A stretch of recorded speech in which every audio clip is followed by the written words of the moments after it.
Hey guys, welcome back. Today we are going to continue our journey into Myst. We have just a few more of the books to check out. We did the Mechanical Age, we did the Stone Ship Age, and we have, I believe, these two puzzles left. This and this. I want to do this one first. This is the tree one. We need the safe key. Right, we need the number to the safe. 211. Okay, so that must be the safe number.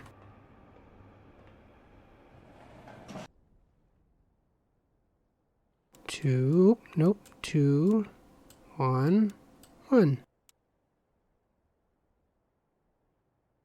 Ah. Ignite. Right, do I want to ignite now? No, I need to turn this on first.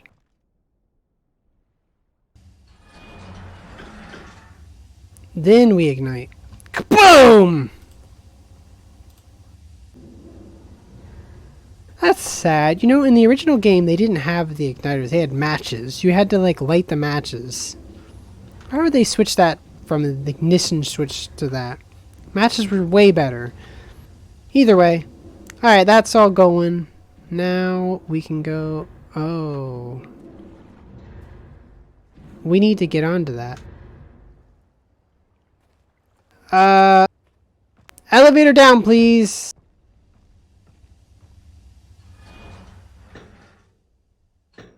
Okay, we gotta catch it. Run! Oh, I almost didn't make that. Oh my goodness. Yes, we are in the tree. Descending into darkness.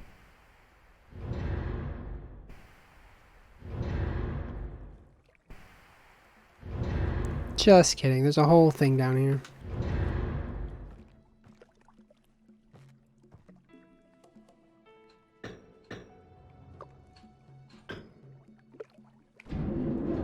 Oh, come back.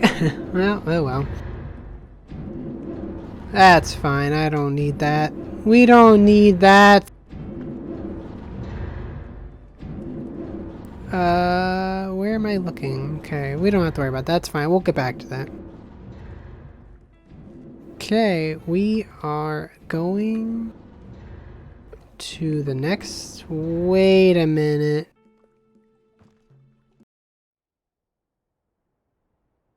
Okay, so just to explain any weird things that just happened there, I did in fact get all the way to the bottom, but then I realized before I do all this, I wanted to read the books and then go into the new world. But then when you go down the tree, you're pretty much just like stuck down there from what I can tell. So, whoops. So I want to read the books first and then we'll come back and we'll I believe this is the one. Yeah, okay, this is kind of a long one. So, what I've been doing, for anyone who hasn't seen this before, is I like to read through the stories here, and then we go into the world and see what it's like. So, if you're not interested in listening to the lore behind all of Myst and the stories that are written in the game, feel free to skip ahead to that point. Otherwise, what I'm going to do is I'm going to read this off, and then we'll hop into the world and go from there. Okay, here we go. I have called this age Channelwood, and it is a very strong, different world. Though it is exactly how I imagined it, it is still amazing to see it with my own eyes. Water covers this age, as far as I can see, except for a small rocky island. Elsewhere, there are only trees, which grow directly out of the water. A myriad of thin wooden pathways are built just above the water and disappear into the forest. I assume they were built some time ago, for they appear aged. I am eager to discover more about this land and its people, but I have arrived here late and I must rest. I was awakened this morning by strange noises coming from a pathway adjacent to the one which I had slept. I saw a group of monkey-like people heading in my direction. They had not seen me yet. I did not feel threatened by their presence. Their response to me was one that I would never expect. After staring at me for a short time, they fell to their knees and began what appeared to be some sort of ceremonial worship. I tried to speak to them, but they did not understand my language. Instead, they indicated through enthusiastic hand motions that I was to follow them. As we walked, I began to notice that the waters below us were changing colors. Slowly, subtly, they were changing from deep blue to muddy orange, then from muddy orange to beautifully clear. I was so intrigued by the water, I hardly noticed that we had arrived at a ladder. Climbing the ladder led us to their village, which is about 10 meters above the water, and can only be reached by rope ladders that stretch from the lower path to the village level, approximately halfway up the grand trees. It was very interesting watching these people carry out their daily tasks. Even after watching them for hours, I did not understand exactly what they were doing. At sunset, they motioned for me to follow them. I followed the creatures to the doorway of an enormous hut. Strangely, once inside, I found that the hut appeared even larger than it had from the outside. The walls were garnished with bright metals, and in the center of the hut sat the leader of these people. At least he appeared to be their leader, for he sat a meter off the floor in a thick throne. Guards surrounded the strong creature, who was dressed in many exotic, colorful fabric. Next to the leader sat a very old human. At least to some extent he appeared human. His hair, which was only on his face and head, was completely gray, almost white, and hung very low around his frail body. His thin head hung limply by an almost grotesque neck that could not hold its head up to look at me. But what a surprise, this creature could speak my language. Shortly thereafter, I was given a bed with some hand motions that looked to be telling me to go to sleep. I look forward to learning more. As I suspected, the ancient creature is a human, but he is old beyond his own reckoning and almost seems insane. However, the tree dwellers almost revere him as a god. They are treating me now in the same fashion, which makes me feel very uncomfortable. It was almost impossible to understand this old man. His voice is feeble but wild. He has adopted much of the language of the tree dwellers. He himself told me that he had not spoken our own tongue in ages. He attempted to explain me to the history of this place. Following is my best translation of what he had told me. Many years ago, the humans and tree dwellers lived together in this place, which was then a vast island. They interacted very little. The humans dwelt on the ground, and the tree dwellers lived high above the humans. Occasionally, the island was disturbed by mysterious rumblings which happened randomly. Some sort of tectonic or volcanic action, I suspect. The sometimes slight, sometimes heavy tremors would only last a short time, then they would stop, allowing everything to return to normal. One day, things changed. The rumbling began and grew quickly and unexpected level. Soon it became apparent that the entire island was sinking slowly into the ocean around them. Many of the humans died that day, but not before sacrificing themselves in order to stop the sinking of the island. The humans who lived through this catastrophe moved into the trees, where they gradually died out. Maybe because they were unequipped for such environment, but I'm not sure. This is the story the old man communicated to me. Although many details were very unclear in my mind, I am especially confused as to how humans saved the island from completely sinking. In fact, I doubt the accuracy of that part of the story. The island must have stopped on its own, yet the old man believes in the truth of the story as if he had been there. And the tree dwellers worshipped him, and apparently all humans, as if they were heroes or gods. The old man ended our conversation today with an event which I will never forget. He began gripping my hands tightly, murmuring something about rest and asleep, Then he said, "We had expected you to come sooner." These actions filled me with a sort of immediate dread. With much effort, he stood to his feet. I tried to help him, but he pushed me away with some more force than I imagined his frail body contained. The tree dwellers quietly surrounded him with very solemn faces. Then they kneeled before him. He walked to each and placed his hand on their heads.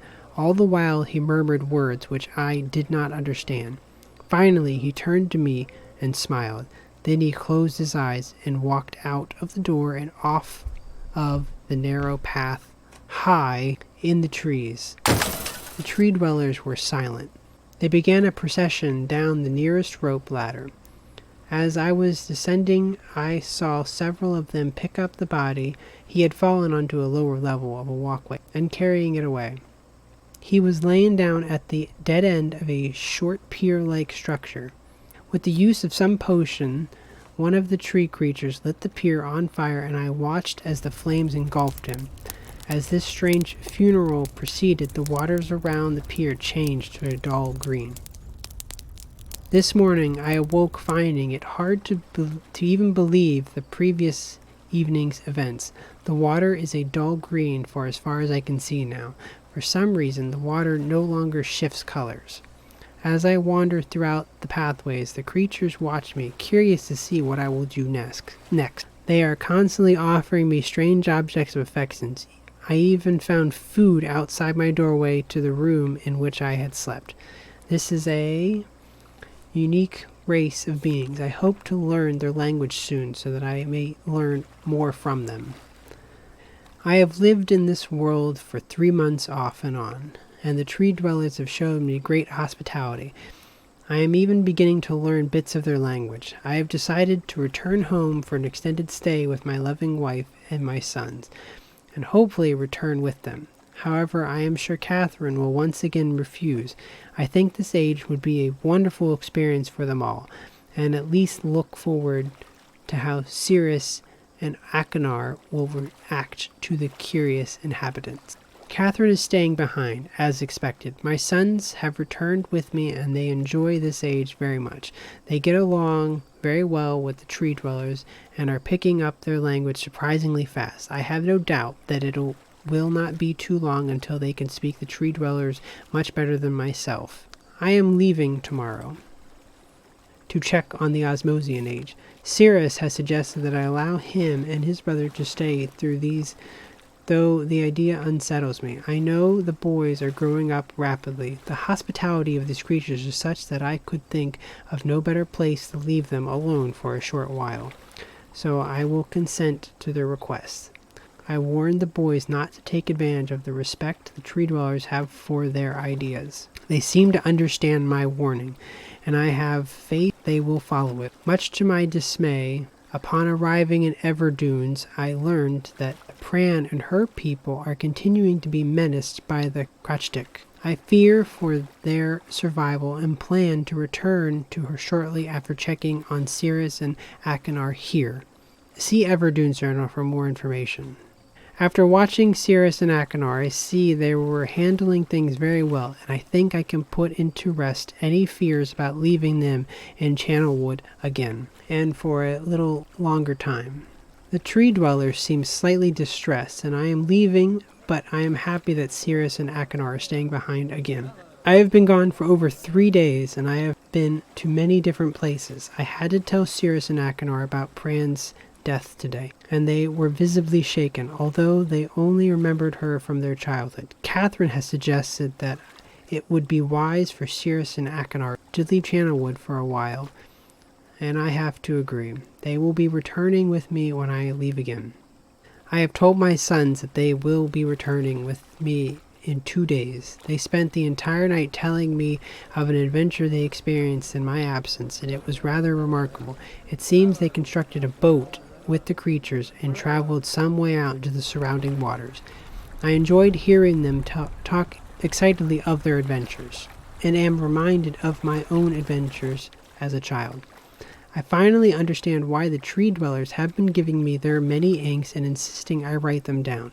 Looking through some of the past entries, I see now that the ink has changed from the black I thought they were to the various different colors. I have shown some of the creatures my journals, and they have laughed and howled. I did not know they had such a sense of humor. Even now, as I look through this very colorful journal, I cannot help but laugh myself. We will be returning tomorrow, so my sons are with the creatures for the last night here. They have told me that they would like to come to Channelwood again, and also asked if they could visit some other ages alone. Though I will have to think over their request, I believe they have proven to me that they are trustworthy and responsible. Catherine will also have to help me decide whether they are ready for travel alone. For now, I must give my farewells to the creatures, for I do not know how long it will be until I visit this age again. So that's a drawing, it looks like. There's the hut up top. Well, so that was a lot to get in, right? Let's get back down into this world again. We kind of did it backwards a little bit. Wait, I went down, I want to go down.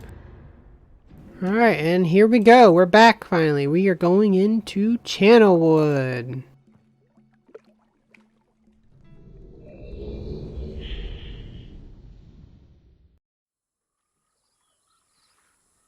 And here we are. We are in what is Channelwood.